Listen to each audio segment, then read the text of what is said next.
Welcome to the Action Shooting Show. Tonight we have Mike Ford with us. It's been a little while since we were able to get him on, and myself, Ryan Dixon. And this is a long overdue episode. We are going to be talking about the 2023 Legion After Action Report. So that was back the weekend of September 11th. We have, it's been a while. We've really been wanting to do this, but it just, it hasn't worked out. So I guess let's get started. First off is, I guess before we get started, I should have said this.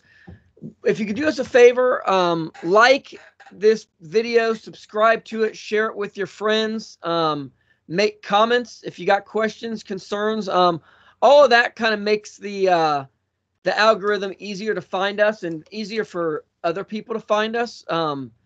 We want to help spread the word of the action shooting sports, and you kind of doing that helps us out. So please do what you can. On to the show. So match flavor.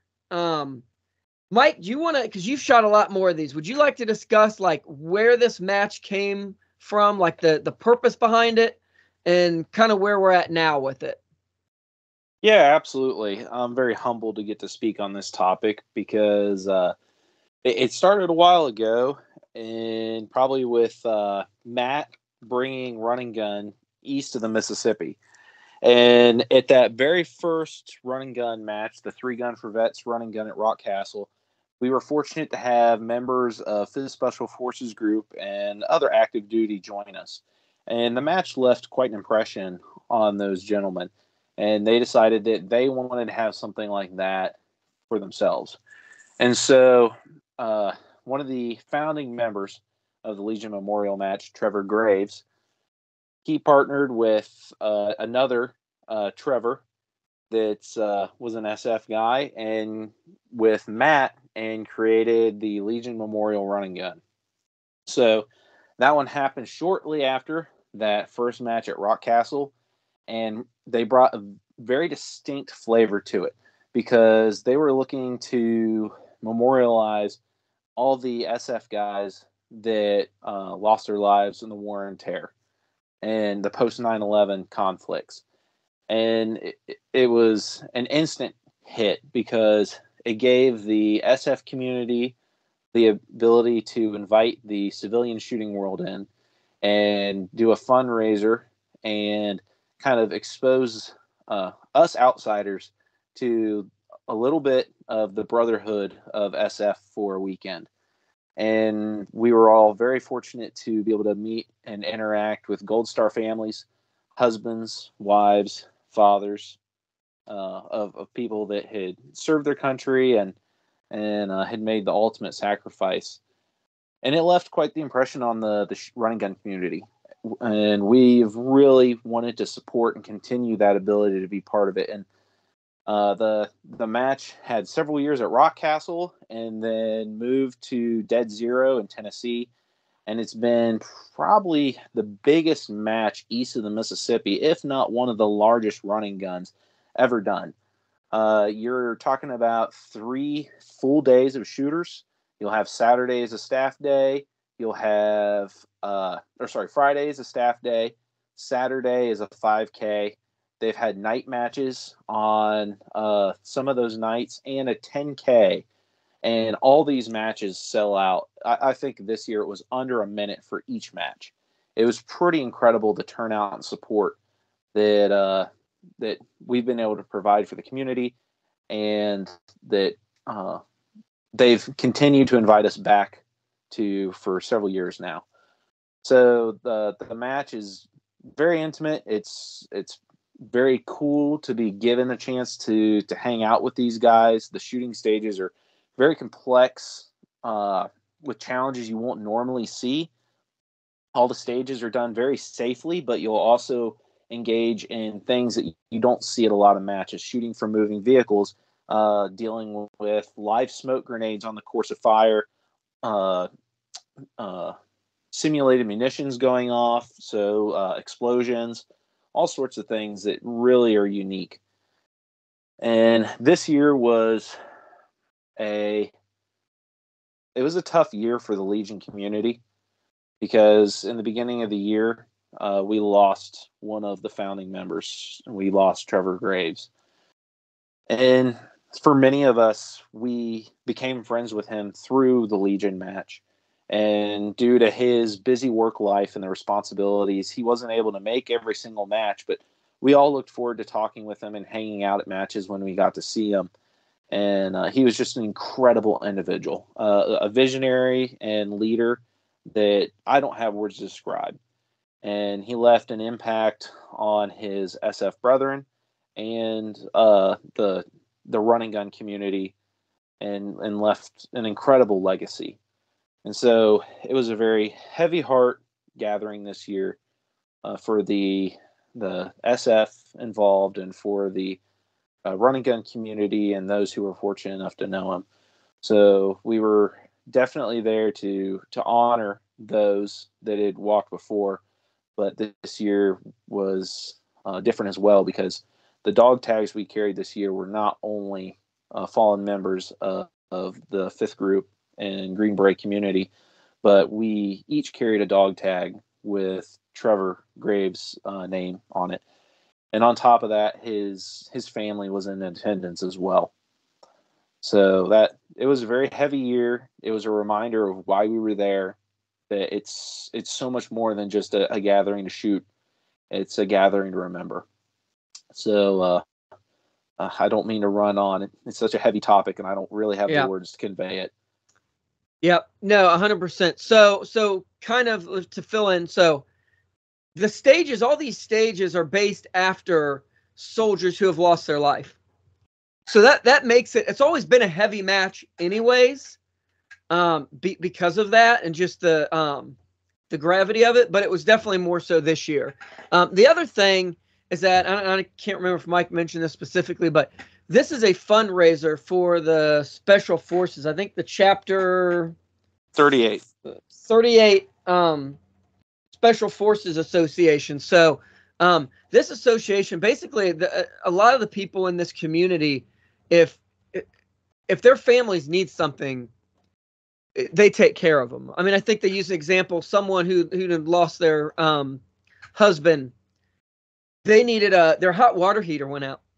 Someone in the community found out. They go to chapter 38, and it gets fixed. And it's just what they do. They're taking care of each other. So it's awesome being a part of that to help them do that. So very heavy match, but a lot of fun. And it was certainly. So we're looking for. It was very forward thinking. So, Trevor Graves and they show up to a civilian running gun. These guys are very squared away dudes. And what do? They look around and they go, we can learn something here. And that takes a lot of, I don't know, a lot of the people I've met in the Special Forces are all very smart, very humble guys. But it definitely takes something to look and say, hey, there's something at these events that we can learn to better ourselves. And honestly, it's great. I mean, this year especially, we got to kind of hang out and talk to a lot of guys that we haven't met before. And it's such a great place to exchange ideas. There's so many life experiences they have.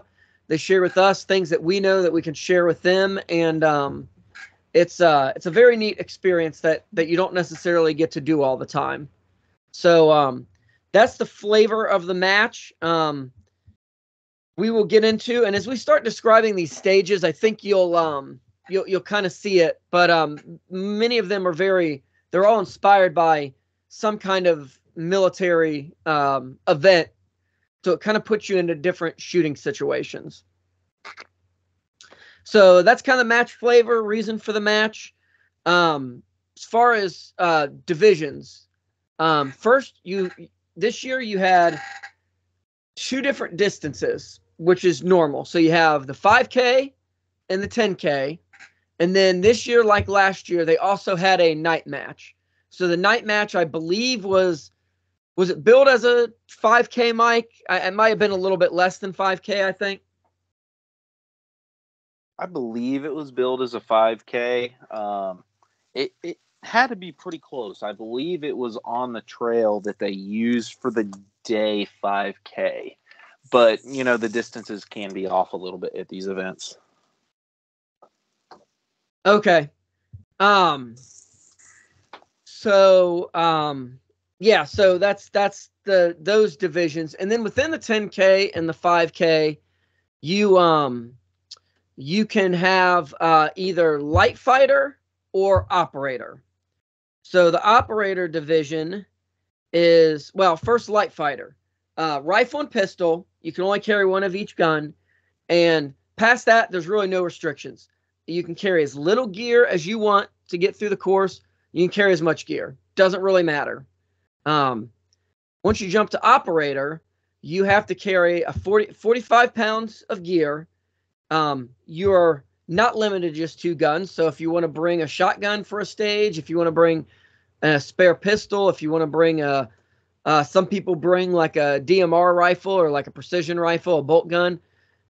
Bring whatever you want. A little bit different this year is your web gear did not count. So your ruck counts, but like if you have a chest rig or something like that, belt, that did not count towards your weight, and your main rifle and main pistol do not count towards your weight. So, anything else to add about those divisions, Mike?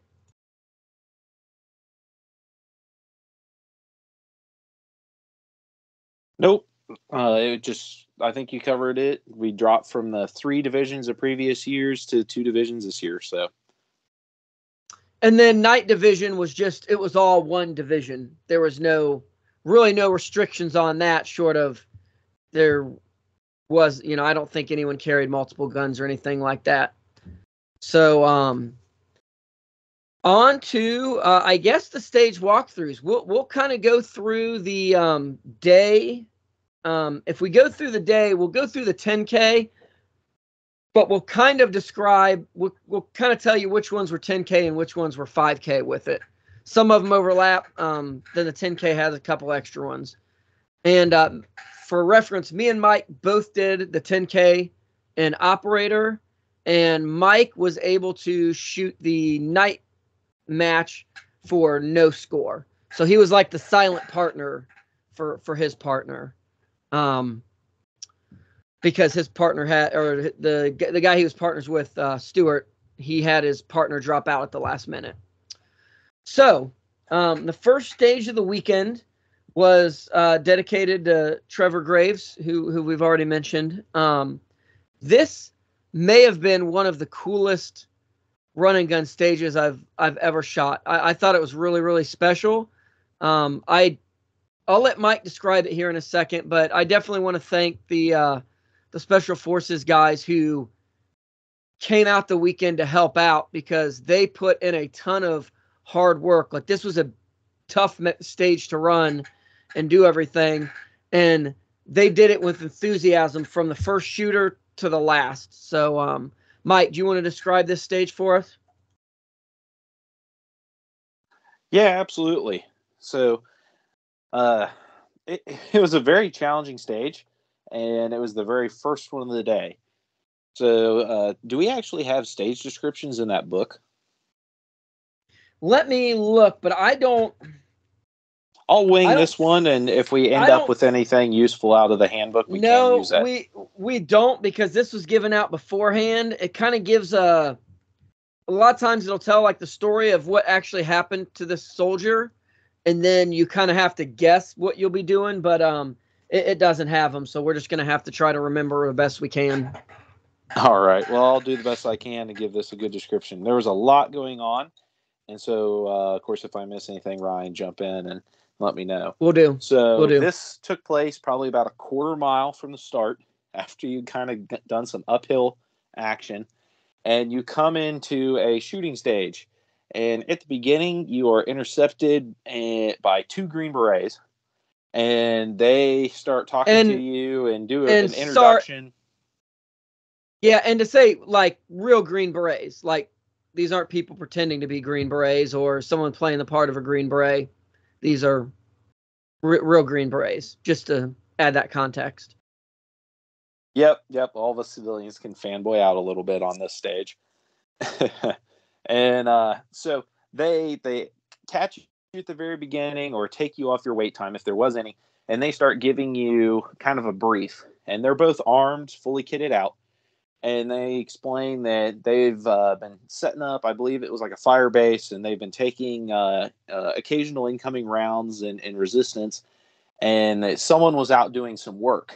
And then next thing you know, a simulator goes off beside you, and an ambush is initiated. And so you have to work with your Green Beret teammates and move up to a vehicle that they had set up for cover. And from the front of that vehicle, you have to engage targets at roughly probably 1, 2, and 300 yards with, I believe it was multiple hits. So sounds right. Yes, it's a lot going on because, well, I'll walk through the stage and we'll come back and talk about some of those little details. So once you neutralize those targets, you had to go and hop into a side-by-side. And from that side-by-side, they take you down range. And as you're moving down range, there was 5 or 6 scored paper torsos that you actually needed to engage and neutralize from the moving vehicle. And so it was pretty important. If you need to reload or anything, you did it pretty quick. Once they got down to the end, they stopped the vehicle and you safed your rifle, and then you moved off into the woods down the path. There you were met by another Green Beret, and you worked with him to engage multiple pistol targets from multiple shooting positions. So there was quite a bit of target engagement between rifle and pistol. All of it was, I wouldn't say extremely difficult accuracy, but for a very first stage in a match, there was a lot of stuff going on and it was very amped up. I know that on RO day, they were doing kind of the proof of concept. And so I'm fortunate to know some of the guys, and I got pulled off of wait time or put on wait time because I was told someone is downrange. And so then they pull me off of wait time and have me kind of start doing the stage brief. And this whole time I'm thinking, oh, this guy I know is downrange, so I'm not going to start shooting or anything. And then all of a sudden, the simulator goes off, and the guys are telling me that I need to engage, and they box me onto the front bumper of this Jeep. So pretty much the worst shooting position you can get because everything on the front of this is sloped down. And they definitely controlled my shooting position really tightly. So it was kind of difficult for me to get set up and engage the targets. And the whole time I'm like, I don't understand why they're telling me to engage because this guy I know is still downrange, and like the RO in me was, red lights blaring. And then one of the SF guys takes his weapon off safe and starts sending around downrange. And it occurred to me, well, this guy's not going to actually be shooting his weapon right now if this other guy that we know is down there in an unsafe position. And I was like, all right, this is just part of it. So then I gassed the gun up and got in the quote fight. But that was definitely a big mind teaser for me as an RO just because the situation that was led up to it. And then working off the front slopes of that vehicle, I had a hard time getting my hits. So that was definitely like, you always hope not to crash and burn on your first stage. And while I didn't crash and burn, it was definitely not what I would have hoped to have done. But it was a very fun challenge. The shooting from the moving vehicle, I was able to pull off a reload and was able to neutralize everything. So, and the pistol's fun. Always love a mad dash to a pistol position. So I had a ton of fun on that, even with that really rocky start. What did you think of it, Ryan? Yeah, I mean, I loved it. Like I said, they introduce themselves when you first get there, and they're playing out a scenario. Yeah, they're about 200 yards out, 150 yards. They're taking pot shots at us. We're setting up a barricade, and then mid-sentence, that simulated artillery goes off, and they start yelling, "Get your gun up! Get your gun into the fight!" And so, they bring you that vehicle. You're kind of at the vehicle by this point, and you're loading your gun. And while I was shooting, there was someone firing off shots next to me, which shooting enough team matches, that doesn't distract me necessarily, but I would imagine if you haven't shot a lot next to people in competition. That could be kind of getting your head a little bit. And then, yeah, you fly down there, and the whole thing's very fast paced. I mean, you think we're saying there's one position and then moving in the vehicle, and then you run a good deal. I mean, that's 3 positions that are pretty far apart for 180-second par time. So it was very, very fast paced to keep up. But I said a lot of work those guys put in. They did an awesome job. I thought it was great. You know, it was just it's a unique experience. So I was glad I was a part of that. All right, so from there, you head out and kind of through some fields for a little bit. And I believe before you got to anywhere else, so we didn't mention this early on. This year, they had the psychologist, someone from the Special Forces. They're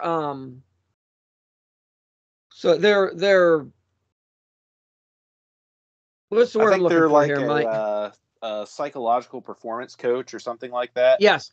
So they worked with him to get a lot of the, I don't want to say mind games, but like the critical thinking, the kind of mental skills that the Special Forces use and stuff.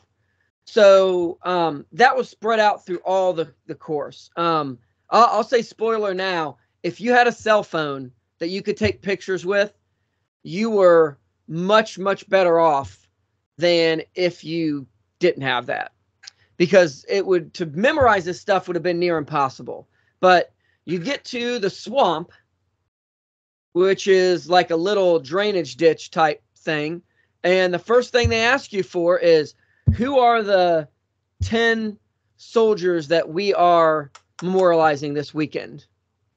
And if you could give them their answer, you skip the swamp, you take a small little walk forward and get to another area. If you didn't know that, you're into the drainage ditch or whatever, not sewage, but drainage ditch, and you had an extra couple 100 yards of waist deep or deeper, shoulder deep water to trudge through. So I had my phone with me. I pulled up the original match email, and I brought that up and knew the name, so I was able to go forward. Mike, I think you trudged into the water, correct? Yeah, I definitely had a little humbling moment there where I had my phone Ziploc bagged in my ruck, and I made a kind of a lapse of judgment, but I was like, man, I really should have these guys' names on the tip of my tongue. I kind of deserve to go through this water. And so instead of taking the, couple seconds or whatever it would have been to 20 seconds to unzip my ruck, pull it out, pull up the match email, I was like, you know what? I deserve this. And I went for a wade in the muck water. And it was cool and refreshing like it is every year. You definitely wonder what's necessarily in that muddy water down there. But I made my way around, and really probably where my first big mistake of the match caught me was, of course, not pulling out my phone. And then guess what? Not pulling out my phone. Because once you either got that piece of intel correct or you got through the swamp, they handed you another piece of intel. And it was a Write in the Rain piece of paper that had been printed on with a actual color like GPS aerial view map. And on that map, there was some pretty important intel. And I'm going to let Ryan save the one. I'm going to let Ryan speak to that because he deserved it because he had his phone out and did what he should have with the intel game. Well, and there's a couple things on this. So the map had a bunch of different locations on there, different points marked out. There's checkpoints, there was landing zones, there was a couple other military acronyms, but that was all on there. So all they told you at this point was, we need you to take this map and give it to the next stage in good condition. That was the only instructions you had. So I start walking with it, and actually I'm like, well, there could be intel. I start making notes I had brought a notebook, so I started making some notes on it. And then the more I got into it, I was like, there's no way to write this all down. I'm just going to take a picture. So there was a picture. There was one specific point on there that had more text written on it that I will save for the end they say in the Mickey Mouse Club, surprise, that information that'll help us later on or something like that. So I saw that and thought, oh, that's something important to know, because it had something written and then a location. So I took it to the next stage. I took a picture, a couple high-res pictures, and then dropped it off. From talking to people, a lot of people didn't look very closely at the map. They were very hung up or concerned about getting that map to the next place in good condition. That's all they thought of it. Where it was very beneficial in a couple instances to be familiar with that information. So we'll kind of hit that again because it comes back. But the next stage, you man, I hope I can remember this. This was a rifle and a pistol. And I think it was rifle first, right, Mike? These were like the two different shooting positions. Like you ran up. So this was pistol first. Yes, okay. So pistol from two sides of like a wall or a barricade on 4 or 5 targets, something like that. Yep, they're kind of hidden out in the scrub in front of you and some pine trees. So, and then you holstered the pistol. You had a like a rescue Randy that you drug from one place to the next. And then did you you had to put a tourniquet on him, didn't you? Yes, I had to put a tourniquet on, and then after you put the tourniquet on in the proper way, they wouldn't let you continue on if you just did half behind it. Yeah. And then high and tight. High and tight. And also, whoever pre-staged the tourniquet before I got there, that's not how you pre-stage a tourniquet. But it was kind of a mess for me too. Yeah. So then after that, you actually had to grab a radio and make a radio call before you could engage the rifle targets, because I watched people in front of me actually run out of time. They were still doing the radio work before they got to the rifle. Yep, and then you shot rifle from 2 different positions, I think, as well, like left and right or something like that. The thing about these, I was going to say, none of it was very far. It was just about, could you efficiently take care of what you need to do in front of you without becoming overwhelmed? Yeah, the thing about Legion in general is, while there's an occasional stage with like really big close targets, and we'll go over a couple of those, none of the shooting is incredibly difficult. There's not like gotcha shots or anything like that. But most of them are just challenging enough that you can't just blaze away accuracy by volume. And with all the other things that they've stacked in there that you're doing and you're worrying about and you're trying to think about, it's really, really easy to get overwhelmed with the shooting if you can't kind of keep your head in the game, if that makes sense. I mean, you just can't close your eyes and blaze away. It's not a 3-gun target or something like that. Like you got to make sure that you're focusing on what you're doing. So it's one of those, like, if someone said, "Oh yeah, I really struggled on those targets," I could see why, but they're doable. There's nothing crazy hard. Yep. Yeah, I think a lot of the stuff that I see failure-wise is people just don't rein themselves in. And they just kind of go full panic mode. And, of course, at an SF match, everything's going to be doable, but you're going to have to apply some self-control. Absolutely. And I wanted to add, this is Sergeant Jason L. Brown is who this one was dedicated for. I've got this. I want to try to remember to kind of mention who we're memorializing with each of these stages. Thank you. So from that stage, you pretty well went into the woods, into a nice little hobbit woods with all the pine branches. I mean, you went through a couple fields first, and you had to climb under like 3 barbed wire fences or something. You know, they'd actually dig out under the barbed wire fence, so even a smaller guy, you're crawling under there.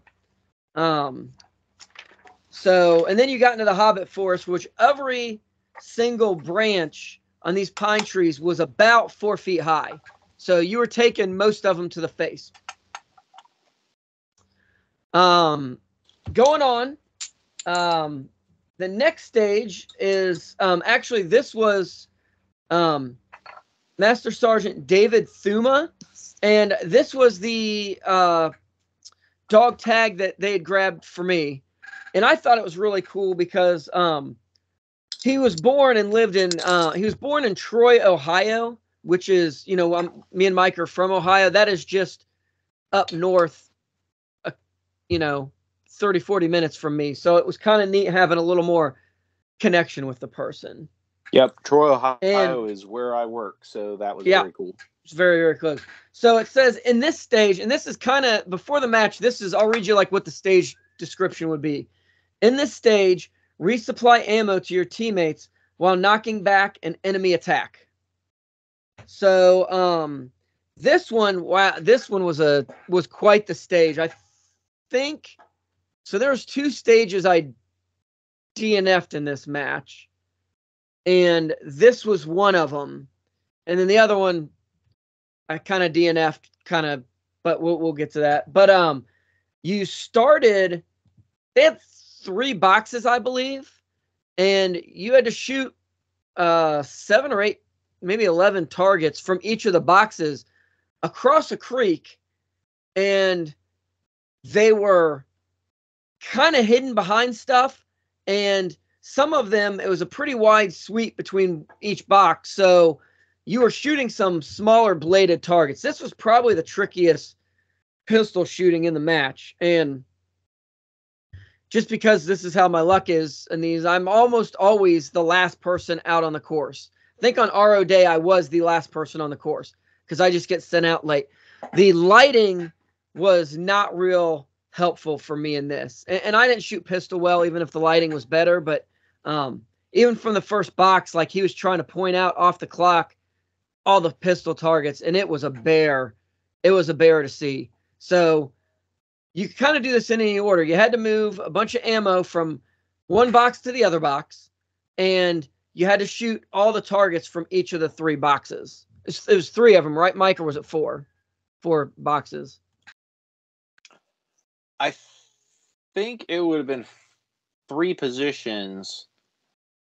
Okay, that's kind of what I thought. It's 4 engagements because that one you did rifle and pistol. That's correct. I made it through pistol. I forgot about the rifle because I think I charged it up, but I don't even know if I got a shot off on it. So but yeah, a fun stage, but the pistol shooting was definitely some of the more challenging pistol shooting in the match, I think it's fair to say. Do you have anything to add to that, Mike? Yeah, that was one of those stages where it feels like you're burning time, but it paid to kind of ask and clarify and point. And I literally talked the RO through what I was going to do to get their stamp of approval. Just because there's a lot going on. It's really easy to kind of misunderstand what they're saying. And the last thing you want is the RO correcting your plan while you're in the middle of it. So, yep, it goes back to kind of what we talked about before. Shoot time is expensive. Run time is a little bit cheaper. Still expensive, so to speak. But, yeah, definitely don't be afraid to slow down and ask those questions. 100%. All right. So far, all these stages, the first two were the 10K and the 5K. That stage we just described was 10K only, I believe. Let me check that. Just for no, that was also all those were 5 or 10K. Stage 4 is the 10K only. So if you shot the 5K, this is what you missed.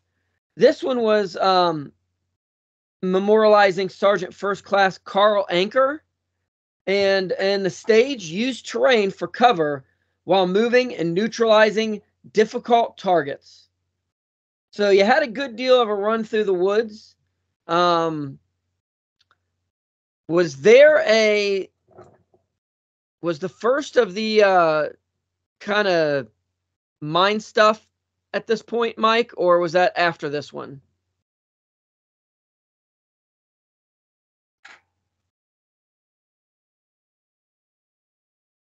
You're muted if you're trying to talk.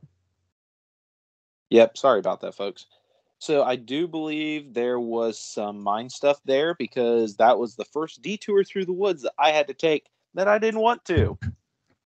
Yeah, and I should add, at some point where you're walking, you see a couple signs in the woods, like so and so says that the high value target is in house here, and then there was another one that's he always puts his slippers outside the house, and then Omar said that, and a little bit later Ahmed says that Omar is lying and that it's this.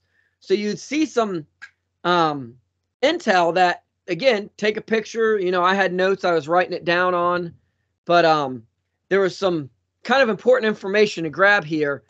But at the first, I think this first one, yeah, they ask you a question that of something you would have seen or come across earlier. And if you got the question right, like I got it right, they say, okay, go this way. And if you miss it, off into the woods.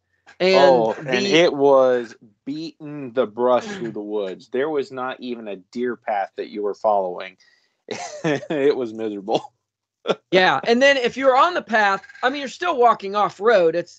But compared to what you did, it was definitely an advantage. Somewhere around this point, every time I would get to one of these kind of checkpoints, I was operator. A light fighter would come up right behind me. I'd give the answer, go straight. He'd miss it, off into the woods. And up until almost the last stage, before the last stage, I was able to keep ahead of him because the trail, I mean, I was trying to push a little on speed, but the trail was so much easier that you could stay ahead. But this next one, Mike, this was the throoms in the water, correct? Yes, that sounds correct to me. So you started like on a rock. They said you can start with your foot on the rock, rifles holstered or hanging, pistols holstered. On the start beep, you engaged 4, 5, 6 pieces of steel or something like that with pistol. It wasn't a whole lot. Holster the pistol, and then you jumped into a creek. And they, every so often in this creek, they had a piece of lath going across with everybody's favorite targets, the little 2-inch throom targets. And so you would shoot the throom from the first position, which was behind a lath, and then you climbed under the lath up to where the targets that you just shot, and from that position you shot another, and you kind of leapfrog forward, going through a creek that was anywhere from really knee deep to almost waist deep, 5 or 6 positions up, shooting these throoms. As soon as you neutralize them, you get under. My whole pistol, I mean, you can't get under them without dunking your gun, your belt, your chest. I mean, there was probably 1.5 feet maybe between the top of the lath and the water, Mike. Does that sound right? Maybe 2 feet at most. Yeah, it varied from each shooting position. Just is a natural creek, so there was times that my hips were even with the creek banks and the forest floor on top, and there was times that it was my shoulders. And I'm a 6-foot guy, so you're looking at 2 foot of variation just in there. There was no way to really keep anything dry below your chest rig. Yeah. So if you didn't get wet in the swamp, you were getting wet anyways. That was a tough stage. Actually, that's probably one of the better ones I shot. I think I dropped a single shot on the Throom. So, before this match, me and Mike went out. We've shot this match before. We kind of know what to expect. And we shot Throoms with pistol at a couple different distances.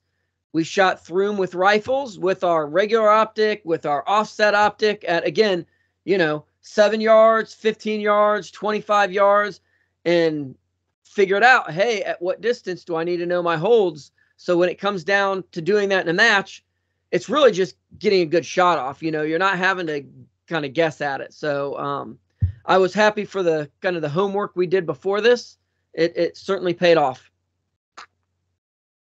All right. So from there, again, you go into the woods, and you had at least 1 or 2 more mental challenges. I know at one point there was a book that they gave you that had a whole bunch of different terrorists in it, and their name, I think their occupation, what level they're at in the organization, stuff like that. And that was something they would ask you, so they gave you that earlier in the thing, and then you get to later and they say, okay, what's Abdul's job, and what's so-and-so's, position, and whatever the question. So again, if you took pictures, you were made. If you didn't take pictures, I didn't talk to anybody, even some special forces guys, that were able to memorize all the pertinent information just by, looking at it and taking notes real quick. Does that seem to be your read on it, Mike? Yeah, I got a chuckle out of that one because I was talking to some of our SF friends after, and they're like, generally, this is why we're carrying some sort of digital device with us. Or like, back in the old days, the invasion of Iraq, they had the deck of cards with different people's faces on it and stuff. It's like, generally, it's not a straight memorization just for the amount of stuff that they saw on the course. They're like, there might have been one particular thing that you might memorize, but the amount of information was really heavy without some sort of digital assistance or print offs or something. Yeah. I mean, and I'm sure they got digital cameras out there, I mean, that's about the only way to do it. I don't know if they used Polaroids back in the day, but obviously they did have film cameras that they would take pictures and go back and develop. So that was the thing. It benefited me a lot. I don't know that I want matches to go a direction that you have to have a cell phone out there to be successful. I mean, even though that benefited me, I usually bring it just because I think it's a safety thing. If something were to happen, it's hopefully I'd be able to get through to someone with it. We got a radio, you got a phone, you kind of got duplication of that. But yeah, it was an interesting challenge that was definitely has its place. So yeah, I think it was a good thing. Just from a little bit of a humbling perspective, just, hey, there's some people out there doing some pretty amazing things, and there are some pretty amazing individuals to pull it off. But I agree that I know multiple people now that are buying digital camera. Essentially, they're buying phones. Androids, old Android phones. Yeah. Right. Well, and some of them, I mean, they're not even that old, and they're just buying them because it's a waterproof device that they can Bluetooth to, and they can run maps and now take pictures. And so I agree that it fit this theme of the match. It fit for this year. I just don't know that I'm ready for that to be duplicated a whole bunch. For sure. But for this match, it was pretty awesome. So before we get to this next stage, at some point in the match, and we've actually, the first year, I think 2020 that I shot this match, They had a similar idea. You come across 2 uniforms in the woods. I think there was like a digital camo that said, this is the good guy. And then like a woodland pattern, this is the enemy. So you cross that and you look at it and it's like one of those, I should probably write this down. That seems pertinent. So you take notes. So you get to stage 5, and this is a 10K only. And this is Sergeant First Class Frederick N. Moses.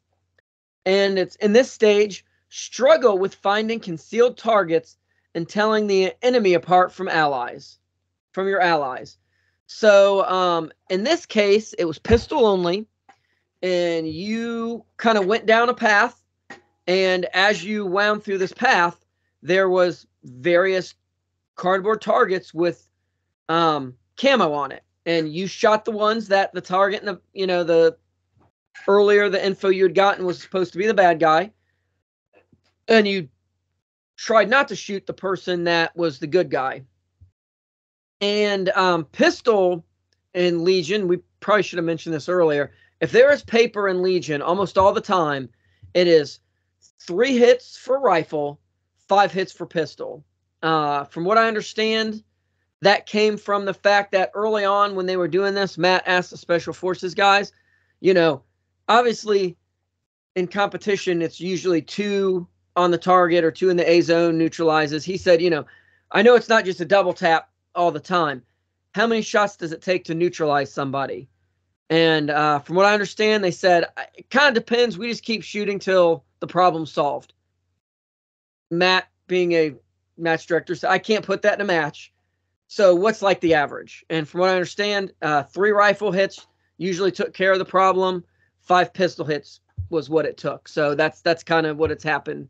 And I believe it's not just anywhere in the target. In this case, they have to be either A or C zone hits. So this is a pretty fast stage. The shooting was pretty close for the most part.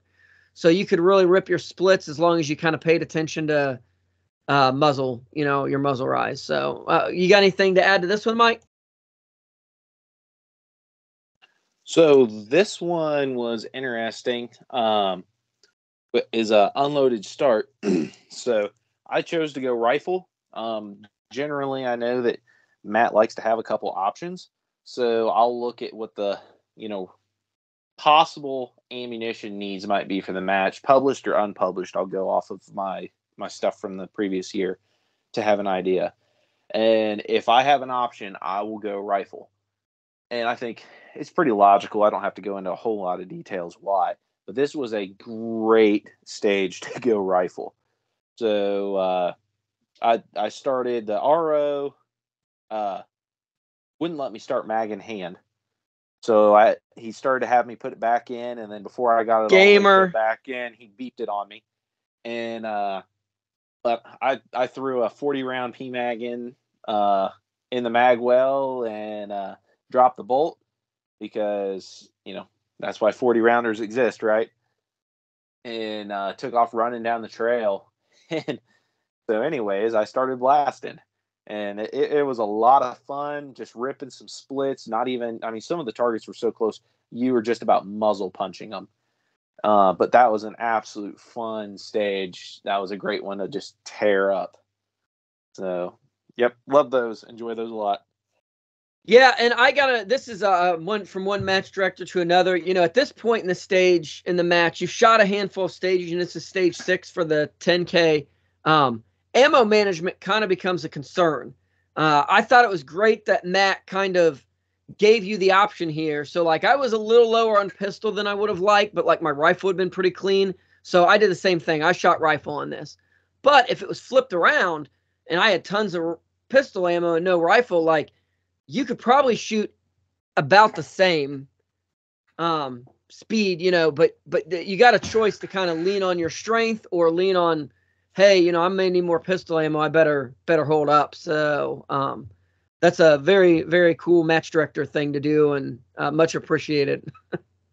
I'll argue that because you and I both can generally hold our own with a handgun, But if you're sprinting down a trail, it's way faster to throw 2 or 3 Yeah. 3 rounds of rifle into every A zone Yeah. than 5 rounds of pistol. And Yeah. plus, with a 40-round PMag, I could throw a bonus round if I had any questions. Yeah, don't get me wrong. Rifle was faster. A good pistol shooter would not drop that many points to someone else, time. If that's helped them have rifle for the rest of the match, it was, it gave you that option. So, no, I agree. Rifle was the faster if we're just talking for most people. So, again, Into the Woods. I'm not sure if there's any more intel. We don't remember every intel thing, but they were kind of spread out. Next was Stage 6, and this is 10K only as well. And this one was William Billy Waugh. And I will tell you, this name kind of went by me, and I've actually done a bunch of really good book I'd recommend on him. And Confront and Conceal. Surprise, Kill, Vanish. Billy Waugh was a special forces in the Vietnam War and went on to a pretty illustrious career in the CIA, and just a giant of a human being. And our country definitely owes him a lot. So if you get a chance, I'd recommend those books. But this was dedicated to him. And he only died in April of this year at 93 years old, which for someone that lived a lifestyle like him is pretty amazing. He was actually in Afghanistan working for the CIA at 71 after the Twin Towers went down. So that is quite the feat. But in this stage, find and eliminate targets. As in the real world, some targets will be obvious and easy to see hit. Some will be much more difficult. Use all your tools to figure it out. Mike, do you want to describe this one? Yeah, so your start position was actually off to the side, so you couldn't really see the target array until you got into position. Once you got in front of the target array, they were probably about 60, 70 yards away in a tree line. Targets were out in the field, up into the tree line, dark colors, shadows. It was quite the hunt and poke, and targets were different sizes. So you could shoot it from many different positions. I went ahead and just kind of proned out. It kind of helped the targets on the ground stand out a little bit to me, and allowed me to get a ton of first round impacts. But it was definitely a lot of shuffling and looking as quickly as you could, because there was a ton of targets, but someone's going to just burn that stage down. Someone's going to be a really good shooter, land in the right position where things aren't behind a tree, and have good light. And somebody did really smoke that stage. So, but I enjoy those because it definitely rewards the people who can not get tunnel vision and stay pretty observant of what's in front of them. Yep. I don't know that there was. I don't know that there's one position that you could necessarily see everything. And as Mike said, like being low helped in some of them. Others you probably had to stand up. I think I shot everything. I did DNF this stage. There was one target that I just could not find, even off the clock. They tried to point it out to me, even with a scope. Like I was having trouble seeing it. So I don't really do great at stages like that. It's something I would like to try to practice. It's kind of hard to do sometimes, but still a very fun stage. And yeah, if you just tried to get in one position and see them all, I would guess most likely you were not going to do it. Like I was prone some, I stood up, I moved a little to the right and shot a couple. I moved a little bit to the left. I mean, it was definitely a fun stage for that. So from there, we're just gonna keep chugging along. You get into the woods, some deeper, thicker woods that are usually a challenge. And I think this year Matt found some even more challenging bits of woods to go through. And you headed up to the next stage, which was stage 4 for the 5K or 7 for the 10K. And this was Sean W. Mullins and dedicated to him. And in this stage, find and neutralize the high value target. This was a very, very simple stage. Could have been very, very fast. Was not that fast for me. Well, it was fast for me, but I did it wrong. So earlier in the match, you had gotten a lot of intel as to the high value target. You know, like I said, there was one thing that mentioned slippers outside of it. There's a couple different options. The stage description when you got there was a little confusing to me. If you ran to the right house, the way I understand it now, if you ran to the right house and found the high value target first thing, it was 2 shots to the head to neutralize. If you ran shooting the bad guy, not shooting any good guy, so like shoot, no shoot targets. If you ran to the wrong house, if there was and it wasn't the high value target, you shot any bad guys in there without shooting the good guys. And there was 4, help me out here, Mike, 4 different houses. And they actually had like smoke popped, you know, the smoke grenade, and one of them that was kind of pouring out. And Yep. So I knew right where it was. I went straight to the right house, popped in there, shot the guy, and then just stood there. And I'm like, am I done? The RA's like, I don't know. Are you done? It's like, yeah, I think I'm done. When I repeated it back, I think I said something like, I neutralized the target or something like that. And they said, yeah. So I completely, in the description and everything going on, either didn't hear or it didn't register that it was only a headshot that counted to neutralize it. So I put 3 or 4 or 5 shots right in the A zone of his body, and it didn't count. So that was my bad, you know, either just in how I got the description and how I repeated it back, and somewhere along that I missed the key distinction that it was headshots only. So that was kind of on me. Even when you do what we say and you try to say back to the RO what you're supposed to do, the verbiage is important, and missing something like that is totally on me. So, Mike, you got anything to add to that one? Yeah, we generally say that Legion doesn't have any gotcha stages. Not say that that's very true, except for pretty much this stage. And for the Legion vets that, not the cool military Legion vets, but the run and gun Legion vets that were throwback to the old Rock Castle, they did a really similar stage back then. And that kind of, I think, is what made it come back. And so not only did you need to go to the proper house, but if you went to the wrong house first, that could put you in a position where you had to, if you looked in a house, you had to neutralize everything in it. So you don't want to look in the wrong house. And then on top of that, one of the houses, if you walked in front of it, there was a mock machine gun simulator that got you. And then you had to, quote, crawl, drag yourself, essentially kind of like an all-four scramble for the rest of the stage. And if you went where they threw the smoke grenade, they would get you there, and you would end up doing that scramble. If you paid attention to the numbers out on the course, I don't believe it would have taken you to that house. The slippers in front of the door was a throwback to that Rock Castle stage. I remembered that, as well as that piece of intel actually came from an RO out on the course. When you turned in the map, that's when you got that piece of intel. So I pretty quickly was like, well, they're probably not going to throw a smoke grenade in a house that you need to clear. And so none of the numbers lined up. So I tossed that one.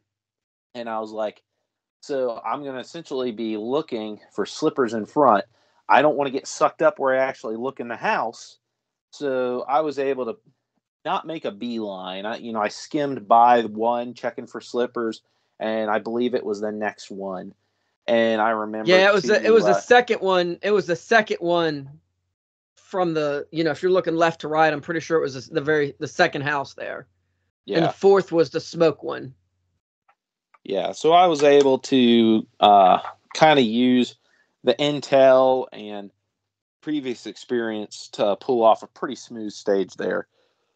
But that is pretty much the closest to a got you stage that you're really going to find at Legion. And it's definitely not like a got you stage that you would find in like, oh yeah, they threw a target right at where you could break the 180 and things like that. It's not like that. It's definitely a mind game, not a safety thing, really. But that stage was incredibly challenging in the night match. But we'll save that for a later time. Yeah. And I thought it was awesome. Like I was stoked that I got all the intel. I did what I was supposed to. I just, somewhere along the way, I missed that one key piece of information. So it was a little disheartening, but it happens. So, moving on from there is the last stage of the match. You had some cart path basically that you went on, gravel roads. So it was really a pretty easy stretch, short of, if anyone shot the long range stages at Legion, there's a bunch of their bays. It's an old like mine, strip mine type thing. There's a pretty steep gravel hill that you have to get up to get to this last position. And at that point in the match, you're really not in a great, you don't really want to go up that hill. You know what I mean? Like you're just kind of over any hills at all. But you get up there, and this is a stage me and Mike worked all weekend, which was a lot of fun. Do you want to kind of go over it, Mike? Yeah, so I generally enjoy working long range stages. I feel like there's a lot to be learned. So this one was pretty unique. I really enjoyed it. The way they had it set up was you stepped up beside a shooting position and were given a stage brief.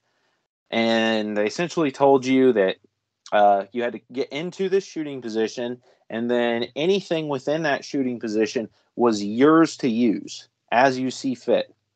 In this shooting position, there was an old school desk, old chairs, teddy bears, sound system equipment. It was a nice random assortment. The school desk, couple crates, milk crate type things. Yeah, the school desk was a little bit of a give me as a rest, I'll tell you what. But then they had targets at, what was it, 1, 2, 2 or 3, and then it jumped out. I think it went 1, 2, 3, and then what? Your fourth target was 600. 600, yeah, almost right at 600. Which was a piece of intel that if you had done what you needed to earlier in the course, you would have known. But it was very difficult to tell that jump in distance, even though it's a known distance range. So if you kind of count the berms, you can kind of figure out where things are at. Most people are too zoned in. And when they are going from torso, to what, half size to full size torso plates, that jump from like 350, 400 to 600 doesn't look that big when they have a 24-inch gong out there as your 600-yard target. I think it was a 36-inch gong. It was very generous sized. It was not small. Yeah, so you ended up with a pretty large target, and there was no real good impact zones in between except for like the 30 feet in front of the target. And so there was a lot of people that like they didn't think, because the targets were so generous leading out, that you could just hold dead center and you would get a resounding hit.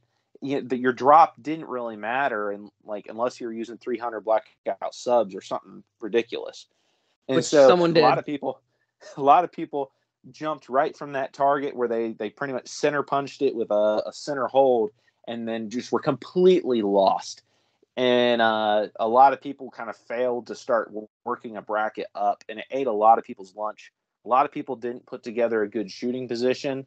At this point, when I'm doing the heavy classes, I'll toss like a rear squeeze bag, soft, like one that's like the size of a tall boy, and use that. And so I just threw the desk up, flip my bipod feet down because if I got to carry weight, let's make it useful weight. And then just slid that up. I didn't have room under my stock, so I just put it under the grip of my rifle. And that gave me all that I needed to go ahead and go get those hits. And it was a challenging course of fire. Having a clear optic was definitely a good thing, because then if you at least had an educated guess on it might be farther, you had the chance of seeing the dirt kick up. And Ryan and I saw people do it with EOTechs on like 10.5s, and there's people with 6.5 bolt guns and M1As that didn't touch the 600-yard target. So, Yep. It's definitely one of those things of, if you know your equipment's going to carry you far. The second fastest time was, of course, one of our favorite Marines, and he ran that second fastest time with an SBR. So that I'll tell you right there that that is definitely a rifleman, and he knows his kit. So. Yep. Yeah, and I think he was first or second at Legion last year on that stage. He always does well with a gun much shorter than a lot of people would say can make hits out there. So lethality wise, it probably doesn't have much energy. But real quick, I completely forgot. So this was dedicated to Jason A. McDonald. And in this stage, build an improvised shooting position and eliminate the enemy at distance. So as we kind of said, this was a blind, like there was tarps up blocking your view of what was going on from before you started shooting it. So if you were standing there wait time, you could hear shooting. You really couldn't see what was going on. And once you got the beep, you went around, you kind of started where you could see in there, but it was the beep, and then you grab stuff and you start making it. And I saw, we saw all kinds of different positions going on. So since we saw this, that maybe the learning things from it, some people shot really well with not very good positions. But I would say the general trend was that the people who performed well on the match or in this stage took the time to build a fairly adequate position without getting so focused on everything being perfect. That's probably a good note for most run and gun, like what we're doing. They set up fast enough to get adequate hits. It would be a better way to say it. But, I saw a couple people throw the desk up there and then just toss a rifle on it and try to get into position. And that didn't work out real well. Whereas if someone, like there's a teddy bear, someone would throw the desk, they'd throw a small crate, and then there was actually like a kid's chair. They'd sit on that and they put like the stuffed animal on top of the crate. And now they're leaning forward and their elbows are on the table and the gun's on the thing and they're sitting down, and then boom, boom, boom. They just kind of make their way through it. So I think long range stages and stages with more precision shooting, it pays to spend a little bit of extra time getting stable before you just start blasting away, because even large targets at 200 and 300 yards, you still gotta get steady enough to keep your wobble zone on the target. So anything maybe to add to that, Mike, as far as the positions or what you saw? Yep. I think that mirrors the advice that we've given on previous podcasts, that you don't have to be the most accurate shooter to win. You don't have to walk out there with a half-minute gun, but you need to be able to make decisions that are going to lend to accuracy on the clock.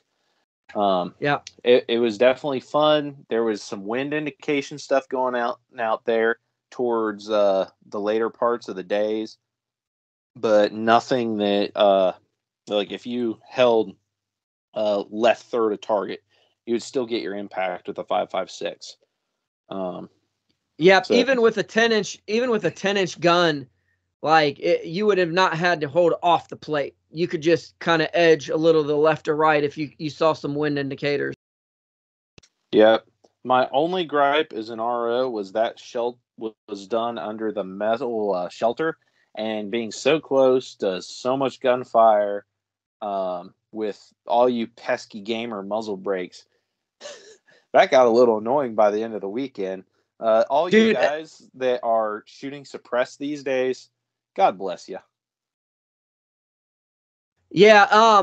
So I'm not recoil or noise sensitive. So as Mike said, the shelter was metal. We had the dividers up, the tarps, which also kept the noise in. And I guess for context, so we worked and shot the match Friday. Saturday morning and then the day was the 5K runners. So me and Mike ran timers for that, and I ran a lot of timer on Saturday.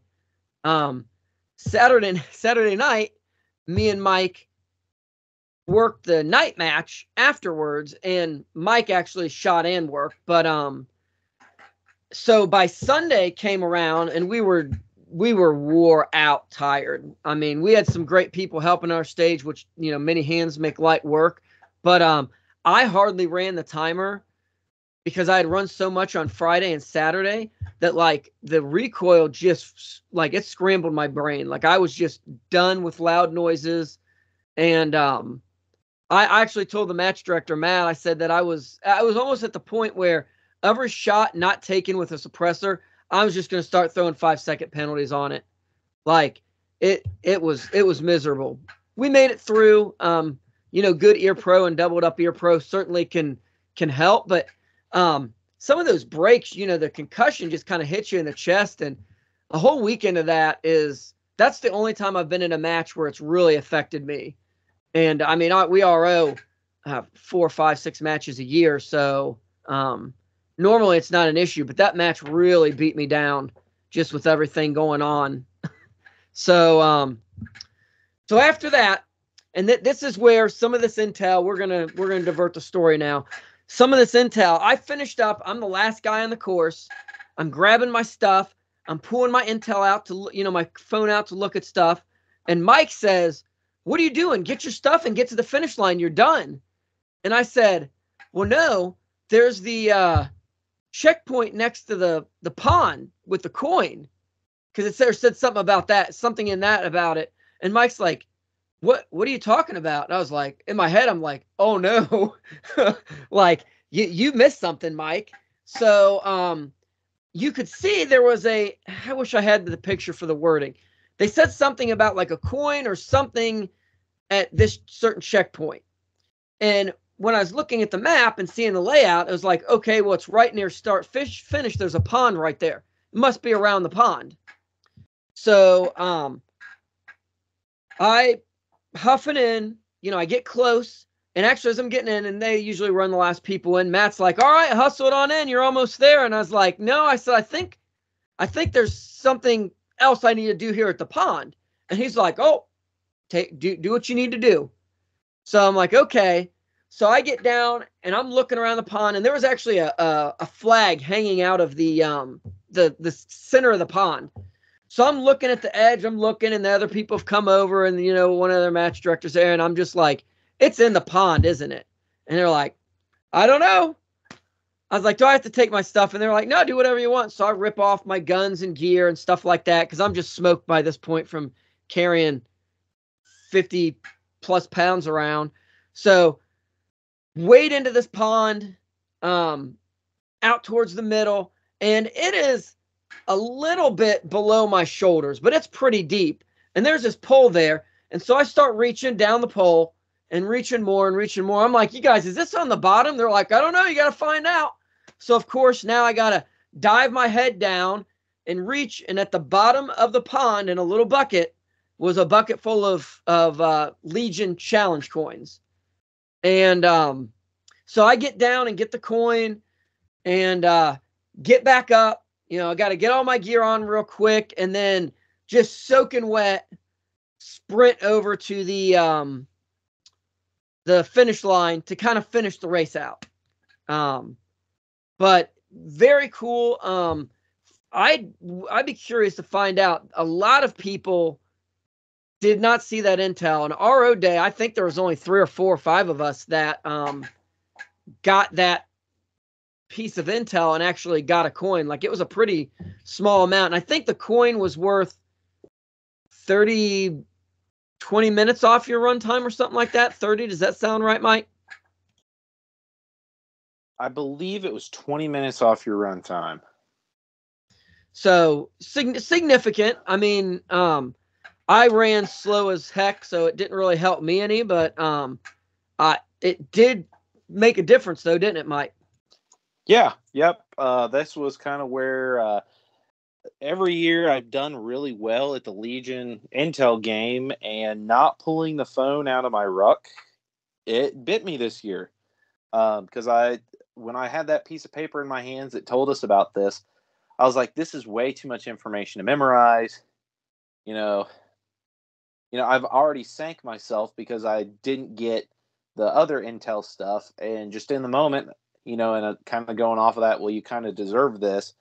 I did not make a wise call to pull my phone out, and my buddy Trevor sure did, and he and I have a long history of going neck and neck at matches and have a pretty good friendly competition. We generally can tell how we're doing is if the other person's run ahead of us, we're like, well, what time did they shoot that stage in? And all things said and done, I ended up out shooting him, but it was very close because he's a very accomplished shooter. And he ended up being able to pull the win by outrunning me by doing a clean Intel game. So it was less than 1 percentage point. I think it was like half a match percentage point made the difference. And I think that I outran him, but I think that 20-minute ended up giving him like 5 minutes on me. So it tells you just how close the entire shoot and run was, that it was less than 1 percentage point. And now we've had a couple matches that have finished that way. That said, he's a phenomenal shooter, phenomenal athlete. I was very fortunate to be able to partner with him later in the year and see just why he is so good at what he does. So it was a big congratulations to my friend Trevor. He earned that, and I can't think of a better person to get beaten by. So there's a whole lot of reasons later that I'm glad he beat me. So yeah, I mean, it's amazing if you think like there was 8 stages in this match, very diverse stages. You have, I mean, what was your guys' runtime? Probably over 2 hours, right? Yep. So you got 8 stages, 2 hours plus, and it comes down to the wire. I mean, it shows you, like Mike said earlier, stage time is more important than runtime in the grand scheme of things, but runtime is still important. I mean, if you drag heels between stages, making ready or getting on and off the clock on these stages, you could burn up 5 minutes real quick. I mean, real quick. So that shows you how tight some of these matches have gotten. And it's Mike was the top shooter. Mike was the top shooter, and Trevor was the second, right, in the whole match. And I don't think that was just for the 10K, or was that the whole match, or was that just for operator, or was that for light fighter as well? I think that was light fighter. I think Trevor and I are up there, and a shout out to our buddy Ryan Hemingway. I can't remember. I think he ended up doing now I'm sorry. I can't remember if he did 5 or 10K, but I know that Ryan shot a awesome match. So shout out to him for being a phenomenal shooter. But shooting that well in the operator division, I mean, for people who have never done it, 40 pounds even if you're a tough dude, I mean, Mike rucks a lot, I ruck a lot, 45 pounds plus your guns, plus your web gear, you don't want to end with under 45. So you still have ammo. Like, that can really wear you down. To be able to continue to carry that much weight and still shoot well is a testament to the people shooting these matches, because that is not an easy task. So that is Legion. 2023. I think at some point we may have to do an after action on the night match, because I would like to talk about that. And actually, I'd like to get some other people on here and maybe talk about shooting night matches in general. I think that's not a lot of people shoot those, and probably a good place to find some experienced people to share some wisdom. But Mike, what kind of closing, what do you have to add about the match? So overall, just kind of a cool flavor, a good way to get together and remember everyone who has done so much for our nation, and a great community overall. I believe this year they raised, I believe it was over $25,000 for the Special Forces Association Chapter 38. And I believe now in the history of the match, they are over $100,000 in fundraising. And this, for a large organization and stuff, like every single one of those dollars goes where it needs to go. All the people running it are retired or active SF. They're not taking a dollar from it. They're doing so much more than just fixing broken vans or washing machines. They're putting someone's child through college, and giving them a future and a career, and they're doing so many things that give these families hope and take care of them. So I can't wait to be involved with more of the Legion stuff in the future, with the night match that they've already announced with Legion 2024 in the spring, and then the one in the fall or September like usual. It's going to be another great year, and we can't wait to see you guys out. And come out, participate, get into one of these matches, and it'll be a life-changing experience. Absolutely. I want to thank Matt and Jay, the two main MDs for this, and I know they have a lot of other people that help them. They put a lot into this, and as Mike said, that they were both very close with Trevor. So this match was physically and emotionally draining, I'm sure, for them. So I do want to thank them for that. Real quick, I do want to give a shout out to the sponsors of this match, because they really go above and beyond. So Dead Zero Shooting Grounds shooting is where the match is. They let them use the whole range for free. They don't take a cent off of it. So that is awesome, because renting out a big club like that, all that property would be really, really hard. Some of the locals let us go through their land and use their land for this, which is also awesome. Allen's Arsenal always sponsors and always comes out with a ton of stuff. I believe their owner is previous Special Forces as well. Spike's Tactical does a ton for them, really comes out. So there's tons of stuff on the price table for them. So that's, they're awesome.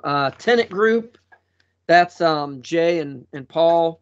That's a great training group. If you need some training, definitely that would be someone I would hit up for that. I'd like to do that myself here in the future. Tomahawk Strategic Solutions is another one. This is spread out, guys. I'm sorry, but you know what? We don't do this enough. These companies do so much to help us. Arrow Precision. I've pulled an arrow lower, M5 lower off a prize table at Legion in the past, so they're always sending a ton of guns and gear.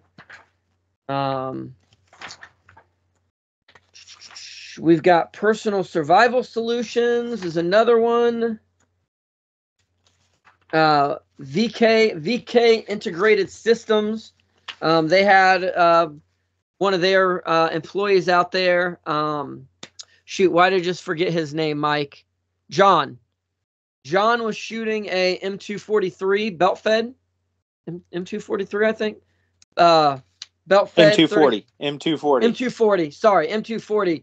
The 30 caliber belt fed during the match, which was pretty awesome. The whole entire thing. BC is another company. I should have had all these together, but we're getting towards the end.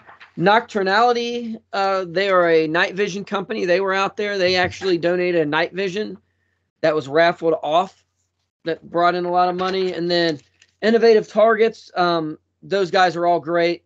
Samson is another company that always sends a lot of stuff out there. Awesome. Glock Store Nashville sends some stuff out there. Run and Gun Tactics, our friend Scott over there, he makes great gear for pretty much specially designed for what we do. Black Hat Weapon System, Timney Triggers, Hoist. They are a large drink company that sends stuff out there. I mean, it's awesome to see some non-firearms companies out there. And then the Star Spangled Brewing Company, which always has, I mean, I'm not a beer drinker, but I know they had their big truck out there with beer on tap for people just to drink, you know? So, yeah, that's awesome. We want to thank all those people. I had a great time. I love working it. It was a grueling weekend and I was just exhausted when it was over, but it was, so much fun. And it's honestly the least that, we can do, that I feel like I can do to help out with these people who, you know, them and their families have sacrificed a lot for the country and for me. Not to get too sappy, but I like to, it blesses me to be able to help out in even the small way that I can. So we hope that this was informative. We definitely appreciate you hanging with us if you hung into the end. I know it went long like a lot of our recordings. We try to be as quick and brief, but we want to give you guys kind of an honest look at what these matches are. So any last words before we hang this up, Mike? Just kind of a final shout out to Pete that handles the stuff for Allen's Arsenal, because not just for Legion, but they've come through. They've got a history of supporting matches and helping shooters get the stuff that they need in their hands. So go check them out for all your needs. But yeah, fantastic group of people, fantastic group of sponsors, and we look forward to doing everything we can in the future to support this match. Absolutely. And yeah, thanks for listening, guys. Feel free to email us if you have questions, and we hope to see you out in the range at a match here soon.